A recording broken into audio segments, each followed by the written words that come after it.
You mean by goodwill? Phone रखो। Goodwill का मतलब क्या होता है? Past effort to earn future profit. Past effort to earn future profit.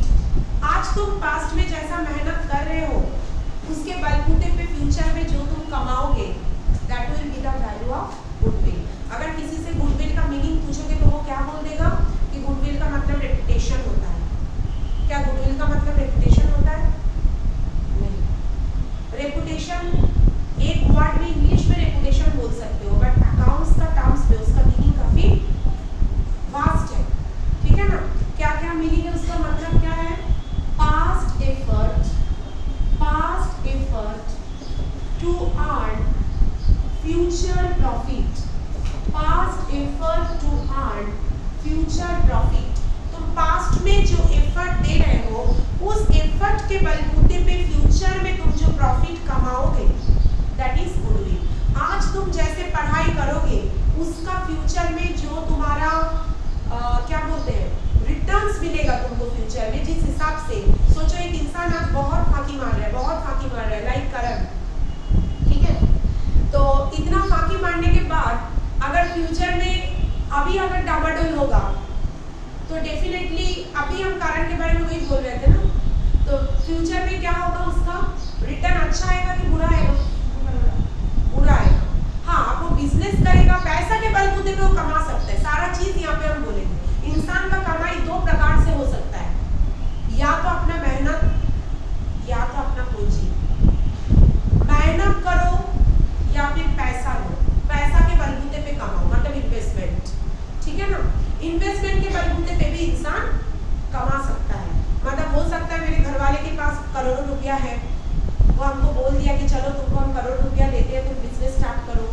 मतलब मुझे अपने बचपन से मेहनत नहीं करना पड़ा, क्या हो गया? फादर फोरफादर फैमिली मेंबर्स जो अमीर इंसान है वो पैसा इन्वेस्ट किया, उसके बलबूते पे कमा रहे हो, ठीक है? तो that is also a goodwill. But हाँ, वो अपना नहीं। गुडविल किसी का बनाया हुआ को तुम यूज करके कमा रहे हो, समझ पा रहे हो? और तुम जीरो से अपना स्टार्ट करके भी बना सकते हो, तब तुमको मेहनत लगेगा।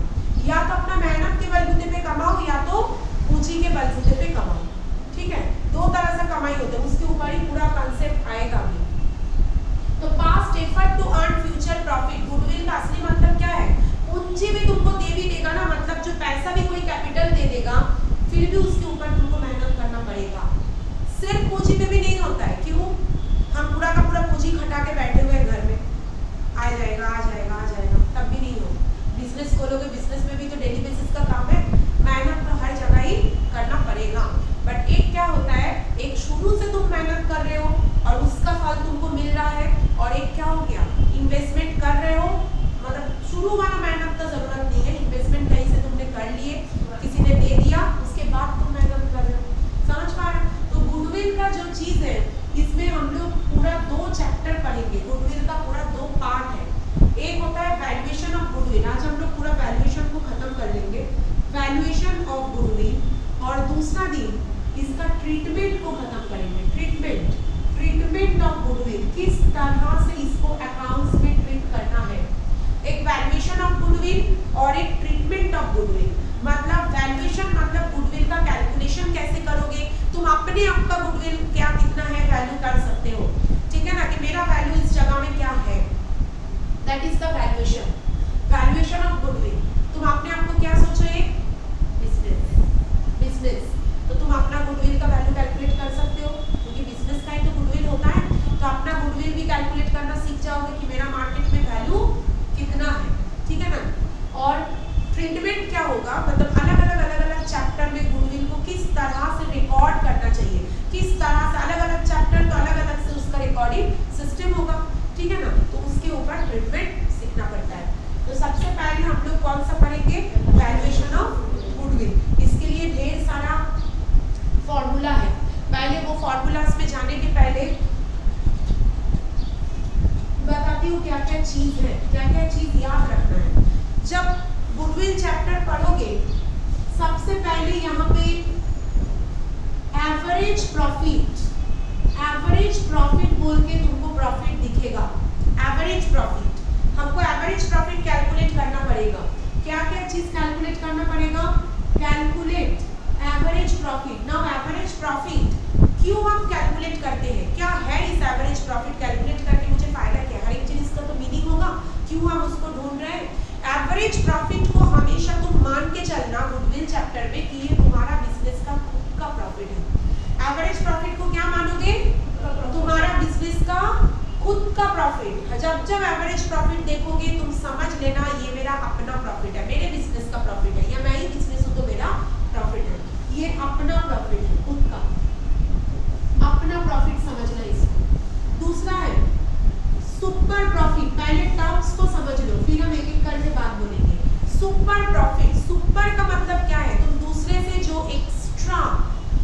से एक्स्ट्रा प्रॉफिट जो करते हो, that is the super. Super मतलब दूसरे से तुम जितना ज्यादा कमाते हो, that is known as super profit.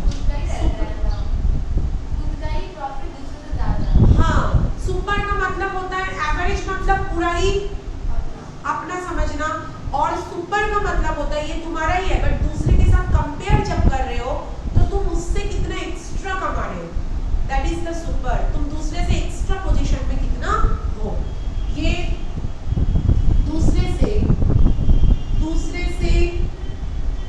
ज्यादा कितना अर्निंग है, दूसरे से ज्यादा कमाई कितना है, ठीक है ना? दूसरे से ज्यादा कितना कमाते हो तुम। तीसरा यहाँ पे पढ़ोगे number of years of purchase. Number of year of purchase, number of year of purchase का मतलब होता है यहाँ पे आगे का कितना साल तक ये प्रॉफिट कमाते रहोगे, आगे का कितना साल तक ये प्रॉफिट कमाते रहोगे और बिना कुछ किए। फिर बोलो, आगे का कितना साल तक यही प्रॉफिट कमाते रहोगे और बिना कुछ किए। समझ में आ गया? मतलब पहले जो मेहनत कर लिया उसके बलबूते पे आगे का कितना साल तक और कुछ मेहनत नहीं करके यही प्रॉफिट कमाते रहोगे। It will be always given in the questions, कितना साल तक आगे तुम कमाते रहोगे। ये एक असम्पशन है जो तुम नहीं कैलकुलेट कर सकते, ये हमेशा सवाल में दिया हुआ रहेगा कि यही प्रॉफिट आगे तुम 3 साल तक कमा पाओगे, कि 4 साल तक कमा पाओगे, कि 5 साल तक। पहले के बलबूते जो खटे हो उसके बलबूते पे तुम आगे का कितना साल तक कमा पाओगे, ठीक है? अच्छा, कारण तुम्हारा होमवर्क हो गया सारा, सब बना लिया?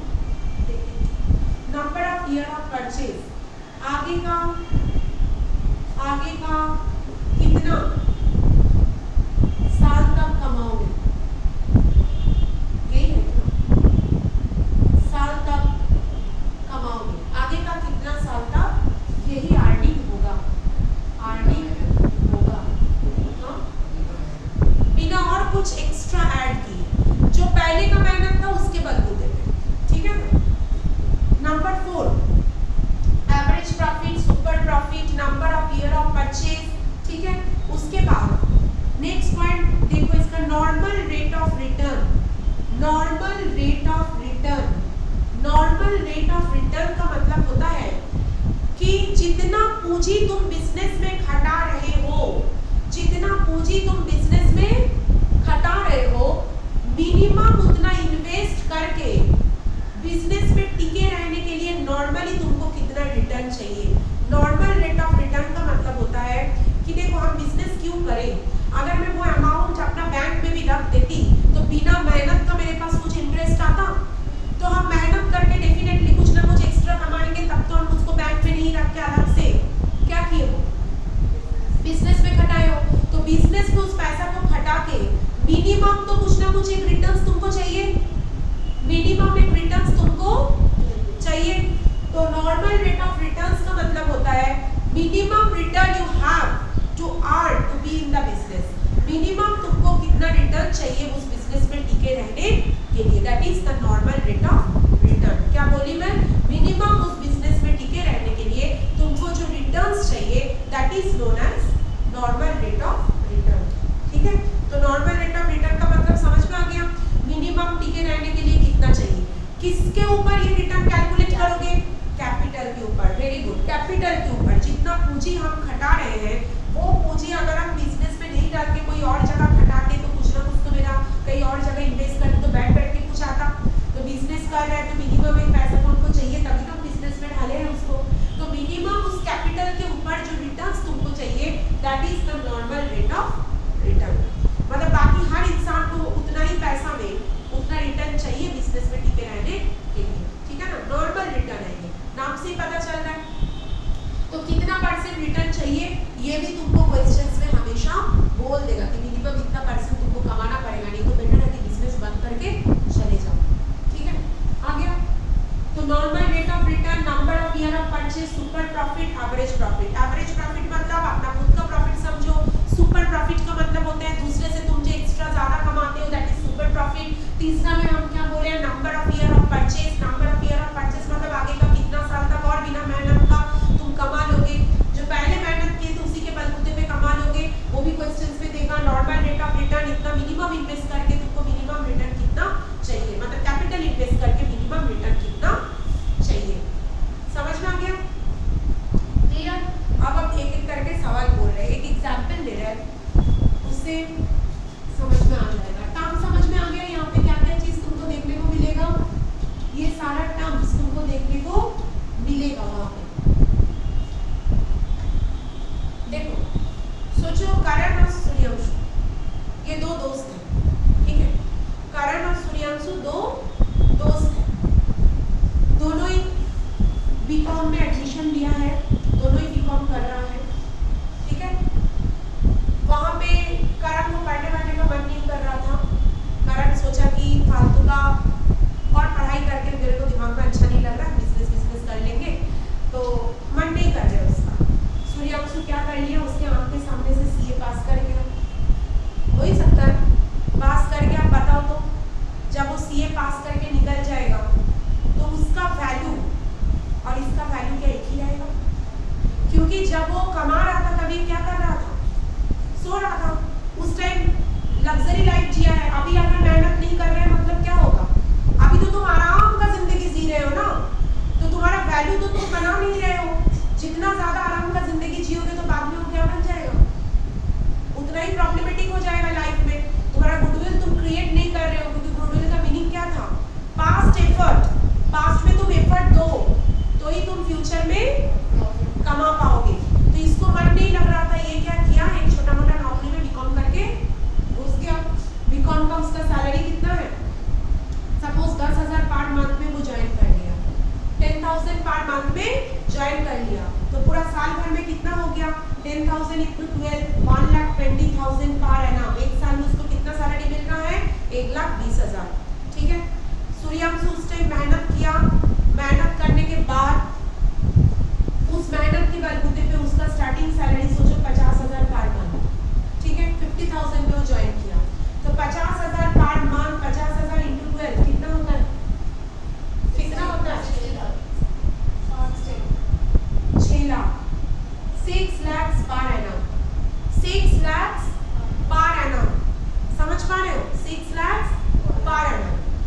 इसका जहां 1,20,000 है, इसका कितना है, 6 लाख, ठीक है। आप एक बात बताओ, दोनों का वैल्यू हम जब कैलकुलेट करने बैठेंगे, सुपर प्रॉफिट सोचो, सूर्यांशु कितना सुपर प्रॉफिट, ये इसका एवरेज प्रॉफिट है, ये इसका एवरेज प्रॉफिट है, एवरेजली तो ये इसका है, ठीक है ना। इस साल का ही सोचो, एक ही साल का बात हम लोग कर रहे हैं, तो एक ही साल में डिवाइडेड बाय 1 ही तो होगा एवरेज। 5 साल, अगर ये 5 साल तक है तो 5 साल ऐड करके डिवाइडेड बाय 5 करेंगे, एवरेज प्रॉफिट है। सुपर प्रॉफिट बताओ, सुपर प्रॉफिट मतलब सूर्यांशु से कितना ज्यादा कमा रहा है, 4,80,000। कैसे 4,80,000 किए तुम लोग, माइनस, मतलब उसका प्रॉफिट से इसका प्रॉफिट को हटा दिए, है ना, कमाई को, तो 4,80,000 बोला हुआ है कि यही प्रॉफिट सूर्यांशु आगे तक एक्स्ट्रा प्रॉफिट सोचो और 5 साल कमा लेगा, क्योंकि हो सकता है करण को तभी आंख खुल गया होगा कि मेरा दोस्त इस जगह में पहुंच गया, अब वो एमबीए पढ़ना चालू कर दिया कि हमको यहाँ से कुछ करना पड़ेगा। एमबीए का तो हाई पैकेज होता है, तो एमबीए पढ़ना स्टार्ट कर दिया, बट ये एमबीए का डिग्री उसको हाथ में आते आते 2-3 साल लगेगा। उस 2-3 साल में सूर्यांशु तो अभी जॉब कर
লাস্ট প্রেসক্রিপশন দিয়ে চলে এসো, তো লাস্টটা দিয়ে চলে এসো, তারপরে চ্যানেল কভার করে দেওয়া যাবে। ठीक है, आ गया समझ में? कोई दिक्कत है यहाँ तक? नहीं है ना? तो हर एक वैल्यू के ऊपर हमको गुडविल किस किस मेथड में तो फिर कैलकुलेट करना है, मेथड्स। तो अपना अपना गुडविल का वैल्यू कैलकुलेट कर पाओगे? एवरेज प्रॉफिट मेथड, मतलब एवरेजली हम 3 साल में कितना गुडविल कमा लेंगे, तो मुझे एवरेज प्रॉफिट पता चल जाएगा 3 साल तक हम कितना कमा लेंगे। सुपर प्रॉफिट कैलकुलेट तो हो ही गया कि दूसरे से एक्स्ट्रा हम इतना 1 साल में कमाते हैं तो 3 साल में कितना कमा लेंगे, और यही पैसा ये और एक काम कर सकता था, समझाएंगे इसको। मन किया दूर, तू खट के मत काम कर, तब तक हम पूंजी लेके इन्वेस्ट करके वो पैसा कमाना चाहते हैं। तो इन्वेस्टमेंट के बलबूते पे वो कितना पैसा, मतलब उतना पैसा कमाने के लिए उसको कितना इन्वेस्टमेंट करना चाहिए, वो कैपिटलाइजेशन मेथड है। समझ में आ रहा है? जो इंसान एक मेहनत पे कमा रहा है और दूसरे इंसान उसी पैसा को कमाना चाहते हैं इन्वेस्टमेंट के बदौलत, तो वो कितना इन्वेस्ट करे कि सिमिलर प्रॉफिट वो कमा ले। मैं तो बोली हूँ 2 चीज से कमा सकते हो, या तो मेहनत या तो कैपिटल, ठीक है ना? तो एक चीज तुम्हारे पास होना जरूरी है। जिसके पास कैपिटल नहीं है उसको हार्डवर्क करना पड़ेगा, और जिसके पास कैपिटल है, मतलब भगवान जिसको बुद्धि दे दिया वो 2 घंटा में पढ़ लेगा, और जिसको बुद्धि नहीं दी उसको 10 घंटा तो पिसना पड़ेगा, तभी तो मार्क्स आएगा। 2 चीज से ही मार्क्स आता है। तो लिखो, यहाँ तक कौन क्लियर नहीं है बताओ? कोई भी है जो इस यहाँ तक समझ में नहीं आया? नहीं, सबका मेथड्स ऑफ गुडविल, कितना मेथड तुम्हारे सिलेबस में है? 3 मेथड है।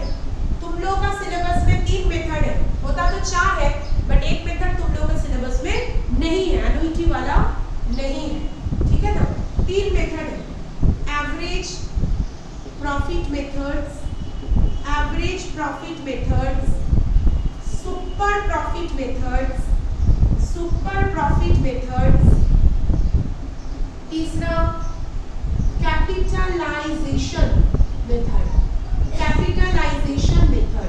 कैपिटलाइजेशन मेथड का फिर 2 कैलकुलेशन है, 2 कैलकुलेशन है। कैपिटलाइजेशन मेथड पे 2 फॉर्मूला है, एक हो रहा है capitalisation method under average profit, और दूसरा अंडर सुपर प्रॉफिट, दूसरा under super profit. Capitalisation under average profit, under super profit, ये फॉर्मूला मैं एक एक करके समझाते जा रही हूँ। सोचो, यहाँ पे हम कंपेयर नहीं करेंगे। एवरेज का मतलब मैं क्या बोली थी, तुम्हारा खुद का। एवरेज में 2 जन में कंपेयर होगा कि सिर्फ अपना सोचेंगे, सिर्फ अपना सोचेंगे, खुद का ना। 2 जन में तो कंपेयर नहीं कर रहे, तभी हम सोचो जब हम एवरेज प्रॉफिट बोल रहे हैं तुम अपना सोचो कि तुम्हारा बिजनेस का लगातार 4 साल का प्रॉफिट तुमने एक आइडिया करके देख लिया। ईयर 1 में तुम प्रॉफिट कमाए थे 50,000, प्रॉफिट सही है। ईयर 2 में तुम्हारा प्रॉफिट 30,000 हो गया था। ईयर 3 में तुमने 5,000 का लॉस खाए हो, ठीक है? ईयर 4 में जाके फिर से 20,000 का प्रॉफिट हुआ है। ये तुम्हारा अपना बिजनेस का ट्रेंड तुमने देख लिया, लगातार 4 साल का ट्रेंड ऐसे चला। अब तुम सोचना चाहते हो कि एक बार कैलकुलेट करके देखते हैं तो ये 4 साल हमने काम करके अपना बिजनेस में किस तरह का गुडविल बना पाए हैं। 4 साल काम करके किस तरह का मेरा गुडविल फार्म का बना है। 50 पहले कमाए, 30 फिर नेगेटिव, फिर 20 हुआ, तो हमको क्या करना पड़ेगा? 4 साल का प्रॉफिट लेके तो हम सोच नहीं पाएंगे, हम सारा प्रॉफिट को क्या कर लेंगे? एवरेज कर लेंगे। क्या कर लेंगे?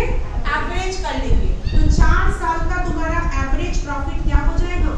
Year 1 plus year 2 plus year 3 plus year 4 divided by 4। Average का मतलब क्या है? 4 साल का टोटल डिवाइडेड बाय 4 साल कर देंगे। जैसे एवरेज तुम लोग मार्क्स को लेके करते हो, जितना तो मार्क्स ऐड करते हैं डिवाइडेड बाय उतना तभी तक बढ़े जाते हैं। तो क्या हो जाएगा? 50,000 प्लस 30,000, नेगेटिव है तो माइनस होगा। 5,000 प्लस 20,000, चार्ट को डेटा लिए हो डिवाइडेड बाय 4। कितना आ जाएगा 50 3 80, 1 लाख, 1 लाख से 5 माइनस करो, 95,000 डिवाइडेड बाय 4, एवरेज प्रॉफिट कितना आ रहा है बोलो, 95,000 डिवाइडेड बाय 4, 1 लाख होगा ना। हाँ 1 लाख से 5 माइनस है तो 1 लाख से जो नेगेटिव है ये लॉस है, लॉस। 750 ब्रैकेट के अंदर क्या रहता है, लॉस की प्रॉफिट हमेशा ब्रैकेट में है, मतलब ये लॉस है, तो लॉस होने से प्रॉफिट थोड़ी ना हुआ है, बिजनेस का लॉस हुआ था उस पर। तो एवरेजली 23,750 तुम कमा रहे हो, एवरेज प्रॉफिट है ये, एक साल का एवरेज निकालिए। तो यही एवरेज प्रॉफिट तुमको लग रहा है कि 4 साल में एवरेजली हम इतना कमाए हैं, लग रहा है और बिना मेहनत का हम ये और आगे का 3 साल तक कमाएंगे, और कुछ एक्स्ट्रा बिना मेहनत करके यही प्रॉफिट लग रहा है मुझे आगे और 3 साल तक होने वाला है, ठीक है ना। तो उस 3 साल में और हम कितना पैसा कमा लेंगे, तो number of year of purchase, number of year of purchase कितना है, आगे का 3 साल तक तुम ये पैसा कमा लोगे, ये तुम सोच रहे हो। तो गुडविल का वैल्यू कितना हो जाएगा, गुडविल का वैल्यू कितना हो जाएगा बोलो, आगे का और 3 साल तुमको लग रहा है यही पैसा कमाओ, ठीक है। तो इंटू 3 71,250, क्या क्या मल्टीप्लाई किए, average profit into number of year of purchase, मतलब एवरेज प्रॉफिट जो हम कमा रहे हैं आगे का 3 साल तक अगर हम वही प्रॉफिट कमाएंगे तो मेरा कितना पैसा गुडविल बन जाएगा, तो कितना हो जाएगा, एवरेज प्रॉफिट 23750 इंटू आगे का 3 साल तक कमा लेंगे तो 71250 मेरा वैल्यू ऑफ गुडविल हो गया, एवरेज प्रॉफिट मेथड। क्या या हार्ड लगा,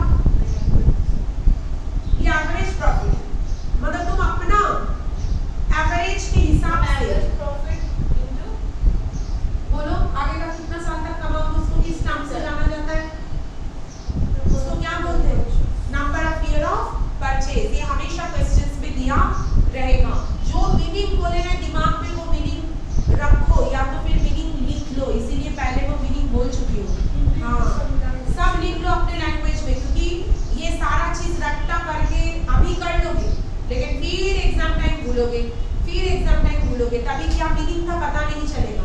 तो जिसको सीखना है अच्छा से वो अपना मीनिंग थोड़ा मेहनत करके लिख के रखो अपने लैंग्वेज में, ताकि क्या है जब भी तुम देखोगे तुमको अपना कॉपी से तो समझ में आना चाहिए। जैसे मैं अगर कॉपी बनाऊंगी तो मेरा समझ में लाएगी तो मैं बना दूंगी, तो वैसे बनाओ, ठीक है। हम जब जब मीनिंग बोलते जा रहे हैं तुम उसको लिखते जाओ। आगे एवरेज प्रॉफिट मेथड, यही है एवरेज प्रॉफिट मेथड, इजी है, कैपिटलाइजेशन मेथड हो गया। अब दूसरा आपका मीनिंग बता रहे हैं, सुपर, सुपर में क्या है, तुम अकेले हो कि किसी और के साथ कंपेयर कर रहे हो, दूसरे से हम ज्यादा कितना कमाते हैं, बाकी लोगों से हम ज्यादा कितना कमाते हैं, पढ़ाई लिखाई लेके भी कर सकते हो, पढ़ाई लिखाई से भी कर सकते हो, शादी वाला दहेज से भी सोच सकते हो कि दूसरे से हमको दहेज एक्स्ट्रा कितना मिलेगा, सोचो दोनों ही है। एक का पैकेज है महीने में कितना, एक का पैकेज है महीने में बोल रहे हैं साल में पैकेज है 3 लाख, एक जन है जो 3 लाख कमाते हैं, दूसरा है जो 8 लाख कमाता है पर एनम, तो एक्स्ट्रा कितना कमाया ये 5 लाख पर एनम, आगे का 5 साल तक वो कमाएगा तो 25 लाख उसका गुडविल है, मार्केट में एक्स्ट्रा गुडविल उसका 25 लाख है। तो वो लड़की जब उसके घर में आएंगे, सोचो उस लड़की से ही कंपेयर करो, तो लड़की से ही कंपेयर करो, क्या बोलेंगे 5 साल तक वही कमा लोगे, और तो 5 साल तक कितना पैसा एक्स्ट्रा हो जाएगा, 25 लाख वो कमा लेंगे। तो जो गर्ल्स है सोचो कुछ भी नहीं करता, हाउसवाइफ, तो क्या बोलेंगे मेरे घर में आने के बाद तो मेरा प्रॉपर्टी यूज करोगे, है ना, तो तुमको फोकट में आने देगी दहेज देना पड़ेगा, 50% अधिकार भी लोगे तो एंट्री करते वक्त 50% तुमको देना भी पड़ेगा, कैसे बता दहेज बता लीगल है, बट फिर भी फॉर एग्जाम्पल बोल दिए क्योंकि आगे रहेगा पूरा इस कहानी के ऊपर बेस करके तुम्हारा सारा सवाल बनेगा, ठीक है ना, एडमिशन वगैरह ये सब। क्या क्लियर है ये, तो यहाँ पे तुम्हारा वैल्यू तुमने कैलकुलेट कर पा रहे हो कि दूसरे से मेरा वैल्यू एक्स्ट्रा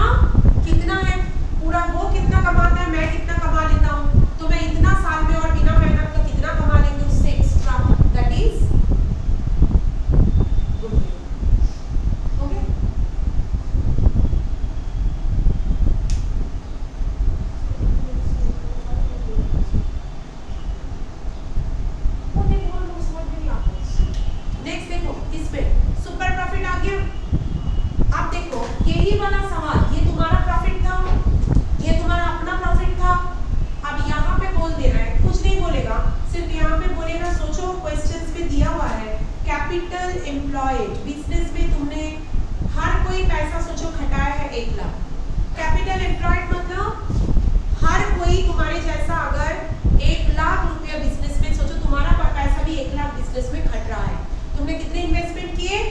1 लाख, ठीक है ना। Normal rate of return, normal rate of return, normal rate of return suppose 10%, 10% मतलब 1 लाख रुपया इन्वेस्ट करने के चलते तुमको बिजनेस में टिके रहने के लिए मिनिमम कितना कमाना पड़ेगा? 10,000। मतलब ये देखा गया है कि 1 लाख अगर हम इन्वेस्ट करते हैं तो 1 लाख से मेरा रिटर्न कितना आना चाहिए? 10%। 10% अगर आ जाएगा 1 लाख इन्वेस्ट करके तो मेरा बिजनेस नॉर्मली चल जाएगा। बाकी लोग नॉर्मली देखा गया कि इस हिसाब से मार्केट में हो सकता है कम कर रहे हैं इसी हिसाब से। तो 1 लाख इन्वेस्ट करके कमाई कितना मिनिमम होना चाहिए? 10,000। तो normal rate of return that is normally you have to earn to be in the business. Otherwise क्या है, क्यों खटेंगे इसके पीछे, मेहनत करेंगे, पैसा फेंक के रखने से भी तो चलता। तो तुम्हारा बताओ नॉर्मल प्रॉफिट तो फिर कितना होना चाहिए? नॉर्मल प्रॉफिट नॉर्मली टिके रहने के लिए तो फिर तुमको कितना कमाना चाहिए? 1 लाख तुमने इन्वेस्ट किया, तुमको 10% का रिटर्न चाहिए, तो मिनिमम तुम्हारा कमाई कितना होना चाहिए? टिके रहने के लिए मिनिमम प्रॉफिट तुमको कितना चाहिए? 10,000। Very good. कैसे 10,000? 1 लाख 10,000 नहीं, 1 लाख तो पूंजी है, उस पूंजी से तुम्हारा कमाई कितना चाहिए? 10,000। कैसे 10,000 किए? क्या के इंटू किए? किसके ऊपर? 10%। तो मैं ये लिख सकती हूँ ना कि कैपिटल एम्प्लॉयड के ऊपर जितना कैपिटल तुमने खटाया उसके ऊपर normal rate of return, normal rate of return ये चाहिए। तो कैपिटल मेरा 1 लाख है, 10% मेरा रिटर्न है, तो मुझे 10,000 मिनिमम कमाना पड़ेगा। बिजनेस में टिके रहने के लिए मिनिमम तुमको कमाना कितना पड़ेगा? 10,000। जो नॉर्मल रेट ऑफ रिटर्न है वो तो तुमको कमाना पड़ेगा। हाँ, एक बात सोच के देखो, मिनिमम वो कमाई तुमको चाहिए और तुम्हारा बिजनेस कितना कमाता है? एवरेजली तुम्हारा बिजनेस कितना कमाते हैं? एवरेजली तुम्हारा बिजनेस कितना कमाता है? तुम्हारा बिजनेस कितना कमाते हैं एवरेजली? 23,750। तुम्हारे बिजनेस का हर साल का एवरेज कमाई कितना है? दिस इज एवरेज प्रॉफिट, तुम्हारा खुद का प्रॉफिट। 4 साल का डेटा के हिसाब से तुमको पता चला कि एवरेजली हर एक साल में तुम्हारा कमाई, तो कोई साल लॉस तो कोई साल प्रॉफिट। एवरेज मार्क्स देखो, अब डेफिनेटली तुम्हारा जब रिजल्ट आएगा कोई तुमसे पूछेगा तुमको मार्क्स कितना परसेंट आया, तुम तो उसको सिर्फ अकाउंट्स का परसेंटेज नहीं बताओगे। कैसे बताओगे? सारा सब्जेक्ट का लेके मिला के डिवाइडेड बाय 5 6 जो भी है जितना ऐड करके डिवाइड करके तभी तो बताओगे। तो वही तुम्हारे पास 5 साल 4 साल का प्रॉफिट रहेगा, उसका एवरेज करके ही तो बताओगे कि एवरेजली, क्योंकि हर एक साल का तो इंडिविजुअली बताने नहीं बैठोगे किसी को, बोलोगे एवरेजली मुझे इतना कमाई हो जाता है। तो एवरेज कमाई तुम्हारा हर एक साल का कितना हुआ? 23,750। और तुम्हारा प्रॉफिट नॉर्मली तुम देखो कितना होना चाहिए? तुम नॉर्मली 1 लाख पूंजी खटा के कितना होना चाहिए सोचे थे? 10,000। तो तुम एक्स्ट्रा कितना कमा रहे हो? अपना सोचा हुआ से वास्तव में जो कमा रहे हो कितना एक्स्ट्रा कमा रहे हो? 13,750। समझ में आ गया? ये कहाँ से आया? जो एक्स्ट्रा है वही तुम्हारा सुपर है। तो सुपर प्रॉफिट तुम्हारा क्या हो गया? किस किस को माइनस किया? कैपिटल का सुपर प्रॉफिट है नहीं, इसी का सुपर प्रॉफिट। सुपर मतलब तुम अपना जो कमाते हो नॉर्मल से वो कितना ज्यादा है? अपना जो कमाते हो नॉर्मल से वो कितना ज्यादा है? बोलो कैसे किए? किससे किसको माइनस किए? एवरेज प्रॉफिट से खुद का प्रॉफिट से नॉर्मल प्रॉफिट, खुद का प्रॉफिट से नॉर्मल प्रॉफिट, है ना? ये नॉर्मल प्रॉफिट है। एवरेज प्रॉफिट से नॉर्मल प्रॉफिट माइनस किए, तो 23,750 से 10,000 माइनस करोगे 13,750। ये तुम्हारा क्या है? सुपर है, एक्स्ट्रा कमाते हो। आगे का 3 साल तक सोचो यही एक्स्ट्रा प्रॉफिट तुम कमाते रहोगे तो कितना इकट्ठा हो जाएगा तुम्हारा गुडविल? गुडविल कितना कमा लोगे? 13,750 इंटू 3 41,250 तुम्हारा एक्स्ट्रा दूसरे से पैसा जम जाएगा। दूसरा अगर 10,000 10,000 10,000 करके 30 कमाएगा तो तुम तभी एक्स्ट्रा उससे कितना कमा लोगे? 41,250 और एक्स्ट्रा कमा लोगे। समझ में आया? तो 13,750 इंटू 3 41,250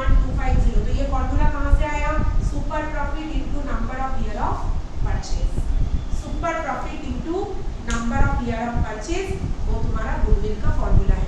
सो goodwill under super profit, goodwill under super profit का फॉर्मूला है super profit into number of year of purchase. Suppose मैं बता रही हूँ सेंट जेवियर्स कॉलेज जो है वो सोचो नॉर्मली 95% एक मार्क्स रखा है,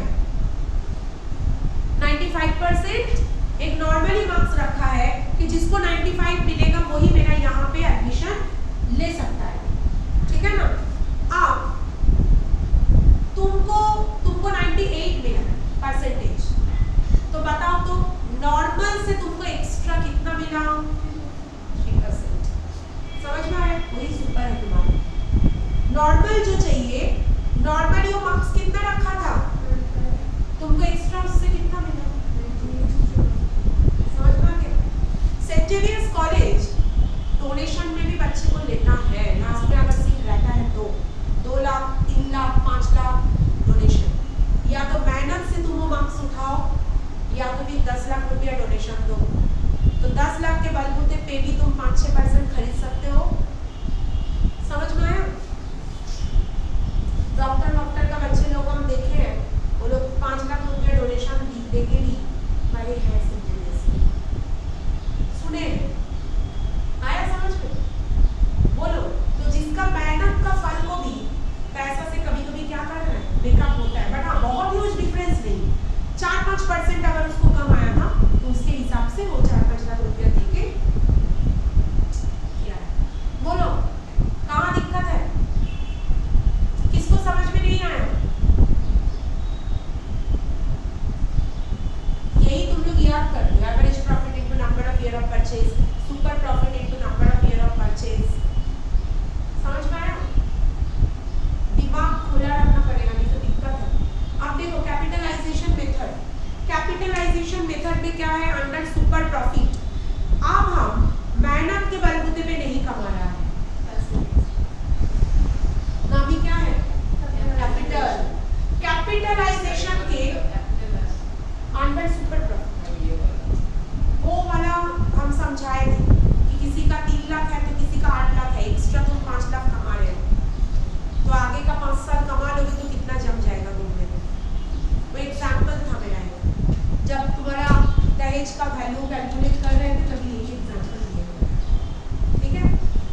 देखो अंडर अब कैपिटल के बलबूते पे, मेहनत का बलबूते पे हो गया, कैपिटल के बलबूते पे बोलो तो ये 2 इंसान है, पहले ये देख रहा था कि सूर्यांशु सुपर कितना चल रहा है, उससे 13,750। तो करण सोचा चल भाई तू 13,750 तो मेरे से एक्स्ट्रा कमाता है, हम मेहनत तो नहीं कर पाएंगे लेकिन हम यही एक्स्ट्रा को इन्वेस्टमेंट से कमाना चाहते हैं। क्या करना चाहते हैं? इन्वेस्टमेंट के बलबूते पे कमा लेना चाहते हैं, मतलब पैसा इन्वेस्ट करेंगे और उसके बलबूते पे हम कमा लेंगे। कौन सोचा? करण। वो सोचा। तो बताओ तो करण को कितना पैसा इन्वेस्ट करना चाहिए वो एक्स्ट्रा सुपर प्रॉफिट को कमाने के लिए? कोई बोल सकते हो?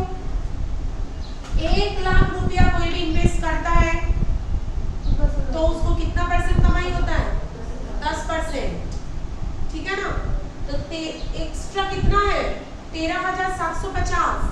तो ये 13,750 कमाने के लिए उसको और कितना इन्वेस्ट करना पड़ेगा? 1 लाख तो देखो उसको इन्वेस्ट करना ही पड़ेगा, लेकिन सूर्यांशु अभी भी उससे 13,750, 1 लाख इन्वेस्ट करके वो कितना कमा रहा है? सिर्फ अभी 10,000। करण ने 1 लाख इन्वेस्ट किया, इन्वेस्ट करके देखा कि सूर्यांशु तो अपने मेहनत के बलबूते पे कमा रहा था, वो कितना कमा रहा है सूर्यांशु? 23,750 ये सूर्यांशु कमा रहा है मेहनत के बलबूते पे। करण ने बिजनेस किया, स्टार्टिंग में 1 लाख इन्वेस्ट किया, इन्वेस्ट करके 10% रिटर्न उसको मिल रहा है, तो 10% के हिसाब से वो कितना कमा ले रहा है? 10,000 फिलहाल कमा ले रहा है। अब वो चाहता है कि सूर्यांशु के बराबर कमाए, बट सूर्यांशु अभी उससे एक्स्ट्रा कितना है? वही 13,750 वो कमाना चाहता है एक्स्ट्रा, मतलब दोनों इक्वल कमाना चाहते हैं। तो 13,750 करने के लिए और कितना इन्वेस्टमेंट इसको लगेगा?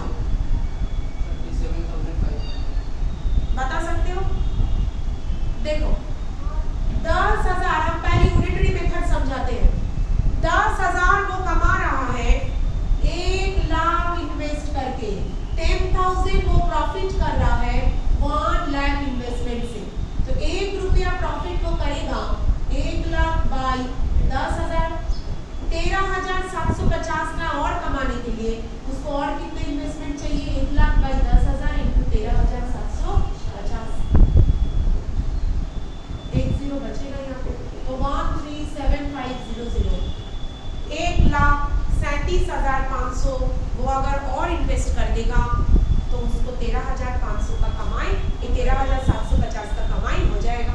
ये 1,37,500 के ऊपर 10% अगर वो कमाएगा तो 13,750 तो आएगा उसका। समझ में आ रहा है? यही चीज को हम फॉर्मूला में लिखेंगे। एक जन मेहनत में वो कमा रहा है, उसका मेहनत का चीज ही ये कमाना चाहता है, तो एक्स्ट्रा उसको और कितना देना पड़ेगा उस एक्स्ट्रा को कमाने के लिए, that is a super profit. तो सुपर प्रॉफिट भी हम लिखेंगे, सुपर प्रॉफिट वाला में वही लिखेंगे। सुपर प्रॉफिट को कमाना चाहते हैं, देखो अंडर सुपर प्रॉफिट कैपिटल कितना देना पड़ेगा सुपर प्रॉफिट को कमाने के लिए, कैपिटल कितना घटाना पड़ेगा सुपर प्रॉफिट को कमाने के लिए। तो सुपर प्रॉफिट 13,000 उतना है। तो देखो यहीं पे फॉर्मूला क्या हो गया, ये 1 लाख क्या था, कैपिटल एम्प्लॉयड ना, तो कैपिटल एम्प्लॉयड ये 10,000 का क्या नाम था, नॉर्मल रेट ऑफ रिटर्न है ना, normal rate of return into 100% में आएगा इसका वैल्यू। तो मेरा क्या फॉर्मूला बन गया, capital employed divided by normal rate of return into 100। तो परसेंटेज पता चल जाएगा, मतलब अमाउंट पता चल जाएगा तुमको कि कितना अमाउंट कमाना चाहिए। वही तो किए, कैपिटल एम्प्लॉयड कितना था बोलो, 1 lakh, normal rate of return 10 था, बताओ कितना हो गया। नहीं ये तो सॉरी मैं ये वाला गलती ये वाला मत लिखो। क्या करना चाहिए, कमाना हमको क्या चाहिए, सुपर प्रॉफिट। तो वो सुपर प्रॉफिट के लिए हमको क्या चाहिए, कितना इन्वेस्टमेंट करना पड़ेगा। तो सुपर प्रॉफिट चाहिए, super profit divided by normal rate of return into 100। Super profit divided by normal rate of return into 100, मतलब हमको चाहिए सुपर प्रॉफिट। उसके लिए मेरा नॉर्मल रेट ऑफ रिटर्न कितना करके है, 10%। तो 10% इनटू 100 बोलो, सुपर प्रॉफिट 13,750, 10 इनटू 100 कितना आ जाएगा, 137500 आ गया। वही सुपर प्रॉफिट हमको चाहिए 10% के हिसाब से, मुझे इन्वेस्टमेंट कितना चाहिए। तो इनमें हमको क्या ढूंढना है, इन्वेस्टमेंट ढूंढना है। यहाँ पे हम प्रॉफिट से इन्वेस्टमेंट ढूंढते थे, अब यहाँ पे हम डायरेक्टली इन्वेस्टमेंट ढूंढेंगे। तो मुझे सुपर प्रॉफिट चाहिए डिवाइडेड बाय इतना करके मेरा रिटर्न्स है, तो मेरा कितना इन्वेस्ट करने से सुपर प्रॉफिट तो आ जाएगा। क्या क्लियर है? 1,37,500 रुपया आप इन्वेस्ट करेंगे तो मेरा सुपर प्रॉफिट आ गया। तुमको यही फॉर्मूला यूज करना पड़ेगा, super profit divided by normal rate of return into 100। Clear है क्या? अब दूसरा, यहाँ पे अब तुम सुपर प्रॉफिट नहीं कमाना चाहते हो, एवरेज प्रॉफिट कमाना चाहते हो, ठीक है, एक्स्ट्रा ही कमाना चाहते हो, बट एवरेज प्रॉफिट मेथड से सोचो। हमको एक्स्ट्रा कितना कमाना है, 13,750। सूर्यांशु जैसा इक्वल प्रॉफिट करने के लिए करण को एक्स्ट्रा कितना कमाना पड़ेगा, 13,750। बट वो चाहता है कि मेरा भी प्रॉफिट दिखे, दूसरे से हम कितना ज्यादा कमा रहे वो भी दिखे, हम ऐसा फॉर्मूला यूज करें, ठीक है। तो कैसे होगा, एवरेज प्रॉफिट मतलब कौन सा वाला प्रॉफिट का बात कर रहे हैं, 23,750। इतना प्रॉफिट कमाने के लिए तुमको कितना इन्वेस्टमेंट करना चाहिए, एवरेज प्रॉफिट चाहिए तो सुपर की जगह एवरेज लिख दो कि हमको 23,750 कमाने के लिए कितना पैसे इन्वेस्ट करना पड़ेगा, एवरेज प्रॉफिट चाहिए divided by normal rate of return. Normally 10% कमाते हो तो इतना एवरेज प्रॉफिट के लिए हमको कितना पैसा मतलब इन्वेस्ट करना पड़ेगा। तो ये जो वैल्यू आएगा कितना आएगा बताओ, 23,750 बाई 10 इंटू 100 कितना आ रहा है, 23,750 2,37,500 टोटल ये इन्वेस्ट करेगा तो कितना कमाएगा, 23,750। ऑलरेडी वो बिजनेस में कितना इन्वेस्ट कर चुका है, 1 लाख। तो एक्स्ट्रा कितना कमाना पड़ेगा, तो 1 लाख तो कैपिटल ऑलरेडी वो बिजनेस में खटा दिया। टोटल में उसको कितना पैसा चाहिए, 2,37,500। उसमें से 1 लाख तो ऑलरेडी वो इन्वेस्ट कर चुका है ना, तो और उसको एक्स्ट्रा कितना घटाना पड़ेगा, 1,37,500। दोनों मेथड में ही आंसर एक ही आएगा, दोनों मेथड का इन्वेस्टमेंट में ही एक ही आएगा। फिर से ये एग्जांपल का हम समझा देते हैं एक बार। कैपिटलाइजेशन में दिक्कत है, फिर से एक बार बोल दे रहे हो। एवरेज में दिक्कत है।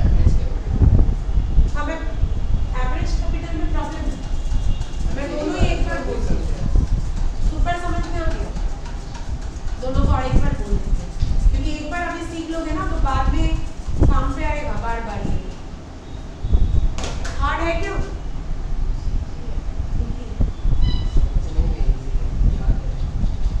समझने में इजी है, याद रखने में दिक्कत। करण को कौन सी जगह प्रॉब्लम है? सारा सारा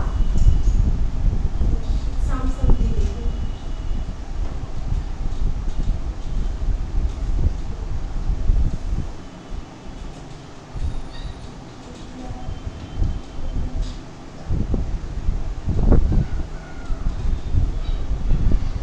ये स्मृति किधर गई यार? चलो तबीयत बीमार हो गया? पूरी मैम को बोलो और नहीं कर पाते हम पूरे वीडियो देखने जाते हैं। हाँ, एक दिन तो क्लास है, वो भी नहीं करवाना। सिलेबस कब जाएगा? अब तो हम रुकेंगे भी नहीं किसी के लिए, एग्जाम भी आएगा तो भी करवा देंगे, क्योंकि टाइम कहाँ मिलेगा नहीं तो। हाँ, एक दिन क्लास हो रहा है। हाँ। रिकॉर्डिंग तो है ही ना। हाँ, जिसको देखना है देखिएगा। वो भी रिकॉर्डिंग आज अच्छा से नहीं आ रहा है, जैसा रेगुलर आते हैं ना वो नहीं आ रहा है। कुछ प्रॉब्लम हुआ है चार्ज वार्ज में, इसमें और ब्लैक ब्लैक हो गया। पता नहीं क्या हो रहा है आज। चालू तो करके रखी है। देखो, कैपिटलाइजेशन मेथड। कैपिटलाइजेशन मेथड इसका क्या है पता है? ये तो टेम्परेरी काम संभालने के लिए है, कभी कभार के लिए है, डेली डेली का तो दिक्कत होगा। कैपिटलाइजेशन मेथड, इसमें कौन कौन सा मेथड में हम क्या क्या प्रॉफिट कमाना है बोलेगी। दोनों में ही तुमको एक्स्ट्रा प्रॉफिट कमाने के बारे में सोचना पड़ेगा कि एक्स्ट्रा जो दूसरा कमा रहा है उस प्रॉफिट को अगर हम पैसा के बलबूते पे कमाना चाहते हैं तो मुझे कितना एक्स्ट्रा इन्वेस्टमेंट करना पड़ेगा।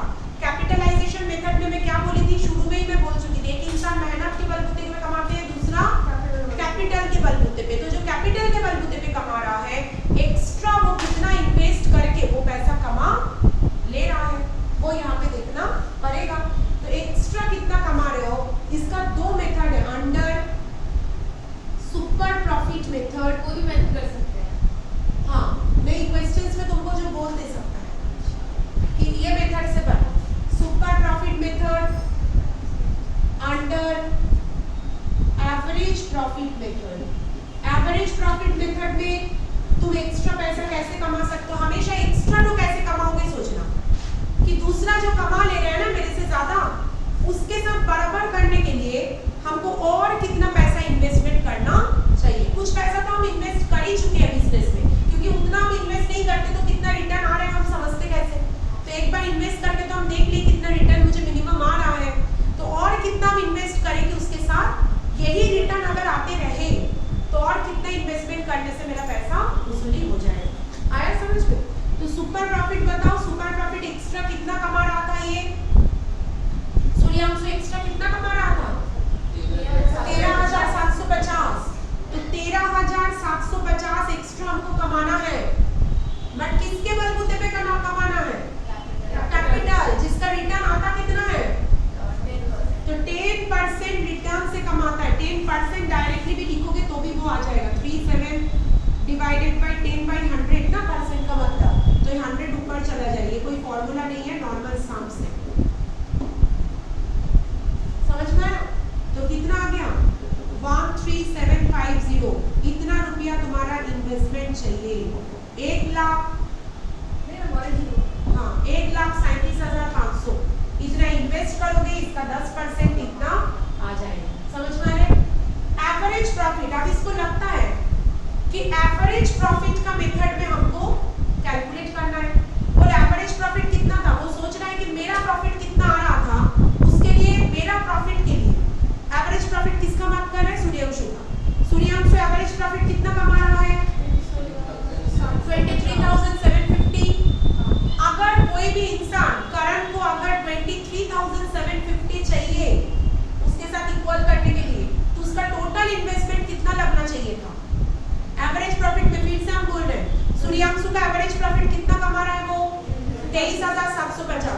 भी चाहते हैं कि मेरा दोस्त की तरह मैं भी 23,750 कमाऊं, तो उसको बिजनेस में टोटल इन्वेस्टमेंट कितना करना पड़ेगा?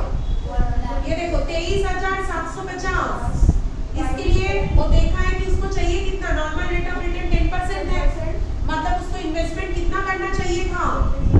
10/100, 23750 डिवाइडेड बाय 10 into 100, इसकी इन्वेस्टमेंट 237,500 होना चाहिए था।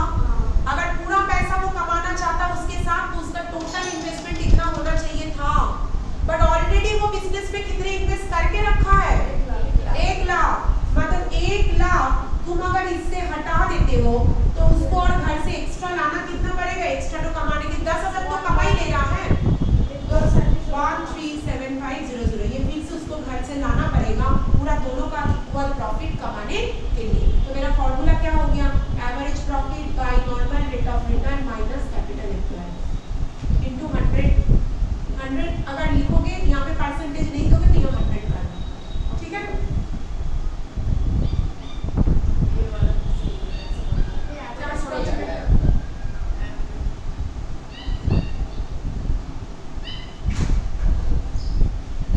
एवरेज प्रॉफिट, उसके बाद 23,750 इन्वेस्ट, 23,750 कमाने के लिए इन्वेस्टमेंट कितना चाहिए? मुझे लगता है मैथ्स जिसका वीक है परसेंट यहाँ मत लिखो, क्योंकि हाँ मैथ्स में तो रमाडोल है बहुत कोई। बोलो 23,750 कमाना चाहिए तो कितना इन्वेस्टमेंट करना पड़ेगा? यहाँ पे परसेंटेज और यहाँ पे 100 लिखना, एक ही बात है। आ गया ना? जिसको मैथ्स में सोचो एकदम ही वीक है उसको पता नहीं चलेगा, वो फॉर्मूला ही रखो। 23,750 वो कमाना है तो कितना परसेंट, कितना पैसा इन्वेस्टमेंट करना चाहिए तुमको? कमाना कितना है? 23,750। तुम्हारा रिटर्न कितना आता है? 10%। तो 10 into 100 करो, परसेंट है ना? इतना पैसा तुमको क्या करना पड़ेगा? इन्वेस्ट करने से तभी तुमको 23,750 आएगा, ठीक है? तो इन्वेस्टमेंट कितना होना चाहिए तुम्हारा? इसको सॉल्व करो, 237,500 इतने इन्वेस्टमेंट होना चाहिए, बट ऑलरेडी करंट बिजनेस में कितना इन्वेस्ट करके रखा है? 1 लाख। तो 8 भर्ती की कत आनते হবে? 1 लाख माइनस করে দাও। एक्स्ट्रा उसको और कितना लाना पड़ेगा वो एक्स्ट्रा को पाने के लिए? आंसर तो दोनों में सेम ही आएगा, नहीं तो 0 नहीं। अब अगर वो क्वेश्चंस में बोल दिया कि तुम आंसर एवरेज प्रॉफिट मेथड का फॉर्मूला यूज करो तो तुमको इसी में जाना पड़ेगा। दोनों में वही सुपर प्रॉफिट ही वो लेके कमाएगा, बट एक है कि इतना टोटल में कमाने के लिए कितने इन्वेस्टमेंट चाहिए था और हम कितने इन्वेस्टमेंट कर चुके हैं, तो घर से एक्स्ट्रा कितना लाए। और एक में है कि डायरेक्ट सुपर प्रॉफिट के लिए हमको कितना और देना पड़ेगा, वो एक्स्ट्रा टू के लिए कितना डायरेक्ट देना पड़ेगा। और इसमें घुमा के बात कर रहे हैं कितना टोटल में लगेगा, 1 लाख तो ऑलरेडी दे चुके थे और इतना लाना पड़ेगा। क्या क्लियर है मेरा बात? समझ पा रहे हो? आंसर दोनों में एक ही आएगा, नहीं तो गलत। इसमें पता चल जाएगा कि कितना इन्वेस्ट करना होगा, मतलब माइनस करके तो निकल जाएगा। हम अभी क्या बोले सूर्यांशु, तुमको दोनों में सेम आंसर है बट तुम यूज नहीं कर सकते एग्जाम में। वो अगर मेंशन कर देगा कि हमको यही मेथड चाहिए तो तुमको ये यूज नहीं कर सकते, तुमको 0 लाना है तो यूज करो। वो हाँ, बट वो देखना चाहता है ना कि तुमको एवरेज भी पता है कि नहीं। क्वेश्चंस अगर बोलेगा कि ये मेथड यूज करो, तुम तो ये फॉर्मूला नहीं लिख सकते कभी। तुम देखना, बोलो साम्स जब किताब में देगा वो मेंशन कर देगा कैपिटलाइजेशन मेथड अंडर एवरेज